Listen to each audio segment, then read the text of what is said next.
तो स्टेरॉइड से अच्छे दिखते हैं? स्टेरॉइड से बहुत ड्रास्टिक चेंज आ जाता है आपकी बॉडी के अंदर, ड्रास्टिक चेंज। अगर आपने आपको कंटिन्यू कर लो, एक अच्छी साइकिल चला लो, स्टेरॉइड साइकिल, आप एक नेचुरल जो बंदा खड़ा होगा उससे मैं बोलूँगा 100 टाइम्स बेटर दिखोगे आप। लेकिन एट द सेम टाइम आपको अपनी डाइट, रिकवरी, हर चीज़ दिमाग में रखनी पड़ेगी। अब स्टेरॉइड्स कितने लेवल पे तक सेफ होते हैं मैं आपको बोलूँगा 99% आपको साइड इफेक्ट देते हैं, बट लकीली मैंने जितने भी स्टेरॉइड्स यूज़ करा अपनी लाइफ में, मेरे को 1% भी शायद साइड इफेक्ट ना देखने को मिला हो। थोड़े बहुत एक्ने आए थे एट द टाइम जब मैंने ओरल लिया था, बट वो भी मैंने एट द सेम टाइम बंद कर दिया। लेकिन जो अब लोग ले रहे हैं वो ले रहे हैं एक्स्ट्रा डोजेस। एक माइल्ड डोजेज होती है, फॉर एग्जांपल मैं टेस्टोस्टेरोन की बात करूँ, एक टेस्टा आता है, अगर वो 100 mg 200 mg तक आप ले रहे हो पर वीक के हिसाब से, दैट इज़ सेफ। आपकी बॉडी अडेप्ट कर लेगी, वो आपके लिए सेफ है। आप उसकी बाद में प्रोटोकॉल होगा, आप वॉश आउट करोगे, अदर थिंग्स आप रिकवर करोगे, बाद में क्लियर हो जाएंगी। अब लोग लेते हैं 600 mg 500 mg, आप सोचो उसका 5 टाइम्स 6 टाइम्स। तो ये क्या लोगों को नॉलेज नहीं है या फिर जिम ट्रेनर अपना कमीशन बनाने के चक्कर में प्रमोट कर देते हैं? क्या चक्कर है? बोथ साइड, क्योंकि एक तो स्टेरॉइड्स की नॉलेज उतनी जल्दी अवेलेबल नहीं होती, और जो कोचेस होते हैं वो बहुत हाई चार्जेस करते हैं। जैसे मैं अगर स्टेरॉइड्स की नॉलेज बोलनी शुरू करूँ यहाँ पे, मैं 50,000 चार्ज करूँ, लोग नहीं देंगे, बोलेंगे तो मैं कंपटीशन खेलूंगा यार, तुम्हें क्यों दूंगा। अब जो फिटनेस ट्रेनर हैं वो सोचते हैं कि यार स्टेरॉइड से मेरे को इतने पैसे मिल जाएंगे।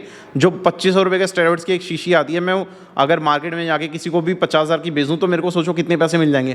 तो लोगों को एक्स्ट्रा डोज डालने शुरू कर देते हैं कि बच्चों का क्या हो रहा है, करियर ही तो बर्बाद हो रहा है, हेल्थी तो खराब हो रही है, लेकिन उनके जेब में पैसे आ रहे हैं। So both of the things are working. लेकिन इंडिया में ये चीज़ें बहुत, मैं तो चाहता हूँ कि बैन होनी चाहिए। अगर आपको कॉम्पिटिशन नहीं खेलना है, आपको कहीं पर क्वालिफाई नहीं करना है, आपको स्टेरॉइड्स लेने की कोई ज़रूरत नहीं है, चाहे वो ओरल हो या फिर इंजेक्टेबल हो।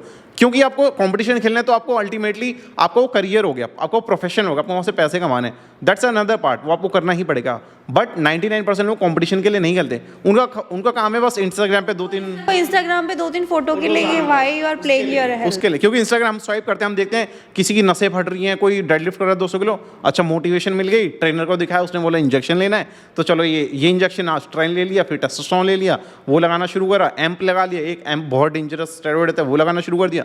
रिजल्ट तो आ जाएंगे, अच्छा दिखोगे, लेकिन उसका हार्म भी उतना है। घर वालों को नहीं पता कि आप क्या ले रहे हो क्या नहीं ले रहे हो। सोचो घर वालों के ऊपर कितनी दिक्कतें होंगी जब उनको पता चलेगा कि यार आपका कल को आपको बेबी प्रोडक्शन करना है, आपको वो नहीं हो रहा, आपसे बहुत सारी चीज़ें, आपको फर्टिलिटी में दिक्कत हो रही है, ये सब चीज़ें होती हैं लोगों को। तो शशांक, जैसे जिम में जो स्टेरॉइड लेते हैं मोस्टली इंजेक्शन की फॉर्म में होते हैं, are they like professional to give injection? Like आपको एक टीटी का इंजेक्शन लगवाना होता है तो वहाँ पे जाना पड़ता है, हॉस्पिटल जाना पड़ता है। तो ये मतलब ये इस ट्रेंड पे आप क्या कमेंट करोगे? एक्चुअली इंडिया में बहुत सारी चीज़ें इलीगली भी बेसिस पे बेची भी जाती हैं। अगर हम इंडिया से बाहर निकलते हैं ना, आपको एक छोटे से, जैसे आपने बताया, टीटी के लिए भी आपको डिस्क्रिप्शन लेना पड़ेगा डॉक्टर से। कोई भी बंदा ओपनली नहीं बेच सकता। On the other hand India में लोग ओपनली बेच रहे हैं। ओपनली आप जिम्स में जाओ, आपके डस्टबिन में इतनी सिरिंज रखी रहेगी, कंपटीशन के बाद जो पावर लिफ्टिंग का कंपटीशन होता है, सिरिंज आपकी रखी रहेगी, लोग अब्यूज़ कर रहे हैं बेसिकली, और उसको प्रमोट ये जिम के ट्रेनर्स ही कर रहे हैं। मोस्टली जिम के ट्रेनर्स, मैं सबकी 100% नहीं बात कर रहा हूँ, बट मोस्टली यही कर रहे हैं कि आप ये भी ले लो, आप वो भी ले लो, थोड़े पैसे कमाने के लिए, कि आप ये काम चल जाएगा, उससे काम चल जाएगा, आप अच्छे दिखोगे। ऑन दी अदर हैंड जब आपकी नेचुरल डाइट होती है ऑन दूसरी तरीके से, तो आप इतने बेसिस पे ये चीज़ें नहीं चूज़ करोगे। आप बोलोगे मैं नेचुरली खुश हूँ, आप इतने डाइट तो फॉलो करो। आपको बोला गया 10 अंडे खाने के लिए, आधा किलो चिकन खाने के लिए, मैं वो नहीं करूँगा। मैं क्या बोलूँगा, अच्छा 25 रुपये का इंजेक्शन आ रहा है, लाओ दो लगाओ, मेरे को सेम रिजल्ट मिल जाएगा, मेरी बॉडी में फुलनेस हो जाएगी। बट आप अंदर ही अंदर खोखले हो रहे हो, आपके इंटरनल ऑर्गन्स, हार्ट में दिक्कत आ रही है, लिवर में दिक्कत आ रही है। आप एक बार किसी बॉडी बिल्डर का चेकअप करवाइए, जब वो कंपटीशन पे आता है, आप देख के हिल जाएंगे, बोलेंगे कि यार नेक्स्ट टाइम पे वो कभी भी उसकी डेथ हो सकती है। इस लेवल तक कि उसकी हार्मोन्स डिसबैलेंस हो सकते हैं।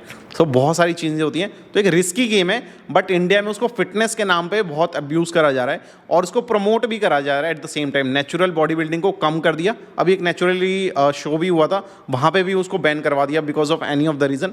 तो नेचुरली शोज़ होने चाहिए, नेचुरली बॉडी बिल्डिंग को भी प्रमोट करना चाहिए। बट ये सब चीज़ें दिमाग में रखिए कि आपको कंपटीशन नहीं खेलना है, आपको सिर्फ फिट रहना है। मेरे को जॉब करनी है, जैसे मेरा काम क्या है, फाइनेंस का, मेरा प्राइमरी वर्क है फाइनेंस का वर्क करना, लेकिन मैं इंजेक्शन लेके मैं वो काम ही नहीं कर पा रहा हूँ। मुझे याद है जब मैं कंपटीशन के टाइम पे बैठता, मैं ठीक से बैठ नहीं पाता था। मैं कितनी बार मैं बैठे बैठे बेहोश हो जाता था काम के टाइम पे बैठ